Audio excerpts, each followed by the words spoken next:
मैं सूरजकुंड से आई हूँ, ज्योति मेरा नाम है। तो मैं अपने सास के साथ आई हूँ और मुझे ये मूवी बहुत पसंद आई है। काफ़ी टचिंग है और काफ़ी इमोशनल भी है। और इसमें फैमिली का जो एकता दिखाई है उसको मुझे लगता है कि सबको देखना चाहिए। और मैं रिकमेंड करूँगी और भी जो हमारे आस पड़ोस वाले हैं या जितने मेरे कलीग हैं, मैं सबको बोलूँगी एक बार ये मूवी आके देखें। और डायरेक्टर सर ने बखूबी इसमें काम किया है और काफ़ी टचिंग मूवी है, काफ़ी इमोशनल है। इसके पहले भी बहुत सी मूवी लोग मतलब देखने आए होंगे, तो फ्री में मूवीज जैसे देवयानी मूवीज जो है, हाँ, एक देखिए महिलाओं के लिए ऐसा कभी ऑफर मिला आपको इसके पहले? नहीं, ऐसा तो नहीं है। मे बी शायद फ्री के वजह से ही सारे लोग आ रहे होंगे।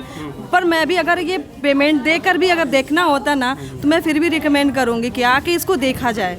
इसमें बहुत ऐसी चीज़ें हैं, जैसे कि अभी वो उनके जो हस्बैंड हैं जो बियर ड्रिंक करते हैं, मतलब उससे हमें एक सीख मिलेगी कि ड्रिंक नहीं करना है, मतलब फैमिली को कैसे चलाना रहेगा।